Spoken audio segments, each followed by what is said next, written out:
Shalom saudara dikasihi Tuhan, mari kita tunduk kepala kita berdoa. Bapa yang baik yang kami kenal dalam nama Yesus, kami berdoa Tuhan supaya setiap saudara kami yang dalam pergumulan, masalah, persoalan, tantangan diberikan kekuatan, hikmat, jalan keluar. Bahkan mereka yang sakit Tuhan sembuhkan. Situasi apapun, masalah, persoalan apapun, kami percaya Tuhan turut bekerja mendatangkan kebaikan bagi orang yang mengasihi Engkau. Buat hati kami mengasihi Engkau Tuhan, di dalam nama Tuhan Yesus. Haleluya, amin.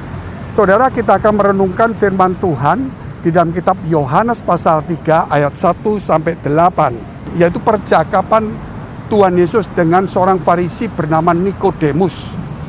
Adalah seorang Farisi yang bernama Nikodemus, seorang pemimpin agama Yahudi. Ia datang pada waktu malam kepada Yesus dan berkata, "Rabi, kami tahu bahwa engkau datang sebagai guru yang diutus Allah. Sebab tidak ada seorang pun yang dapat mengadakan tanda-tanda yang engkau adakan itu jika Allah tidak menyertai." Ini salah satu tanda, yaitu seorang Farisi yang bernama Nikodemus mengakui dengan imannya bahwa Yesus itu datang dari Allah karena melakukan tanda-tanda yang tidak bisa dilakukan oleh semua orang kecuali oleh mereka yang diutus Tuhan. Hanya sayangnya Nikodemus ini, saudara, masih belum mengaku Yesus sebagai Tuhan, sehingga dia mengatakan sebagai seorang guru. Yesus adalah seorang guru dan dia mengakui ajarannya, mengakui datang dari Tuhan.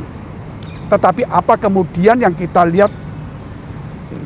Yesus menjawab, katanya, "Aku berkata kepadamu sesungguhnya, jika seseorang tidak dilahirkan kembali, ia tidak dapat melihat kerajaan Allah."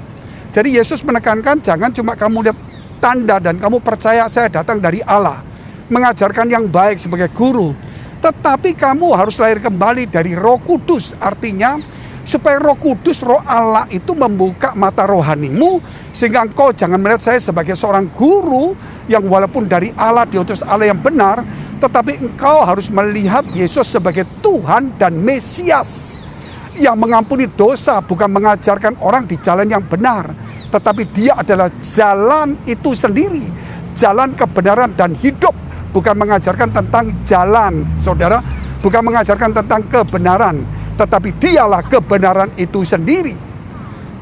Saya bacakan terus. Kata Nikodemus kepadanya, "Bagaimanakah mungkin seorang dilahirkan kalau ia sudah tua? Dapatkah ia masuk kembali ke dalam rahim ibunya dan dilahirkan lagi?"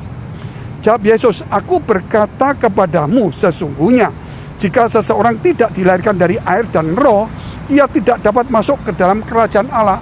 Artinya kalau kamu nggak mau percaya Tuhan, nggak dibaptis, dan ada Roh Kudus, kamu nggak akan melihat kerajaan Allah. Artinya kamu nggak akan bisa melihat bahwa Yesus itu Tuhan, Raja yang saat ini datang di dunia, dan dia membawa kerajaan Allah, kuasa Allah, untuk mengampuni dosa manusia.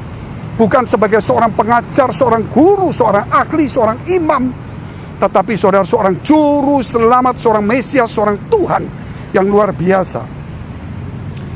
Apa yang dilahirkan dari daging adalah daging, dan apa yang dilahirkan dari roh adalah roh.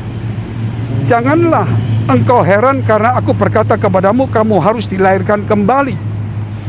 Jadi Yesus berkata kamu harus dilahirkan kembali. Bahkan Yesus berkata di bawahnya, kamu seorang guru, bagaimana kamu tidak mengerti? Sehingga kamu berkata, bagaimana aku sudah besar ini masuk ke rahim ibuku terus keluar. Seakan-akan dia pakai logikanya, dia tidak pakai imannya. Dia lupa kalau Tuhan itu bisa berbuat macam hal, saudara. Nah, inilah kemudian dikatakan bahwa apa yang lahir dari daging tetap daging, nggak bisa dia memikirkan rencana Allah. Tetapi apa yang dilahirkan dari roh itu roh. Dia bisa melihat kemuliaan Allah, bukan yang melihat mujizat. Mujizat bisa lihat dari daging, tetapi iman tidak bisa dilihat dari daging, tapi iman itu dilihat dari roh kita sendiri, saudara. Yaitu melalui firman Allah. Iman itu, saudara, tidak bisa dilihat seperti kita melihat angin seperti ini, tetapi ia bisa dirasakan dan membawa kehidupan. Dikatakan angin bertiup kemana ia mau, dan engkau mendengar bunyinya, tetapi engkau tidak tahu dari mana ia datang atau kemana ia pergi. Demikianlah halnya dengan tiap-tiap orang yang dilahirkan dari roh. Sehingga disinilah kalau kita melihat bahwa Yesus mengajarkan kepada Nikodemus bahwa Roh Kudus itu seperti angin. Kemana datangnya, kemana perginya nggak ada orang tahu, saudara. Dia tiba-tiba saja. Sebab itu kenapa diberitakan, diinfokan, disepertikan angin. Saudara, angin itu berarti tidak kelihatan. Tetapi yang pasti, saudara, walaupun tidak kelihatan, tetapi angin itu ada. Saudara tidak bisa melihat angin, tetapi bisa merasakan. Itulah kuasa, itulah Roh Kudus. Itulah saudara, harus iman, harus bangkit. Iman itu membawa kesejukan. Bayangkan kalau nggak ada angin, bagaimana dunia ini, saudara? Membawa kesejukan. Sehingga kenapa disepertikan angin? Angin itu sama dengan udara, yaitu memberi kehidupan. Bagaimana kalau tidak ada udara? Orang akan mati. Sehingga ketika manusia dijadikan oleh Tuhan, saudara, ketika dibentuk dari tanah liat, apa yang terjadi? Maka Tuhan mengembuskan nafasnya. Disitulah kemudian ada kehidupan. Itulah nafas kehidupan itu sendiri. Kalau kita bicara angin, saudara lihat, pesawat terbang itu bisa naik ke atas karena angin. Burung Raja Wali terbang itu karena bisa angin. Kalau kita tidak ada Roh Kudus, bagaimana kita bisa terbang tinggi? Bagaimana kita, saudara, bisa naik ke atas? Bagaimana kita bisa melihat kemuliaan Allah? Oleh sebab itu, saudara, jangan bicara mana Roh Kudus, aku kok nggak melihatnya. Sama dengan kita melihat mana itu angin, aku nggak melihatnya. Tapi orang sadar. Walaupun saudara, kalau kita melihat, kita hari-hari seperti ini tidak sadar terus, atau saudara secara sadar narik nafas karena jantungmu, nafasku jalan, bukan.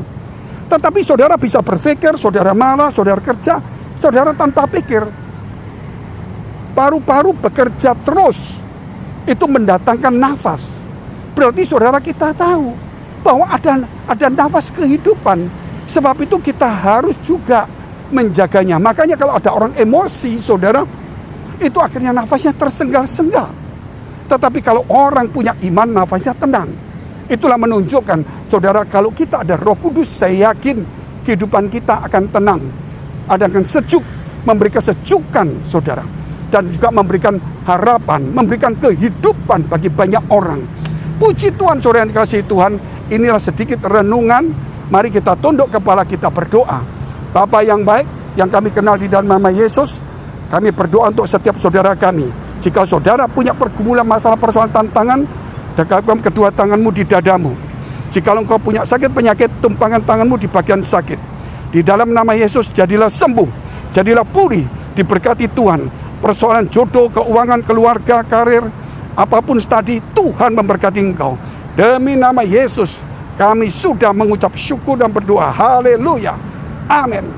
Jika saudara masih membutuhkan pelayanan doa dan konseling, silakan hubungi nomor tertera. Tuhan Yesus memberkati.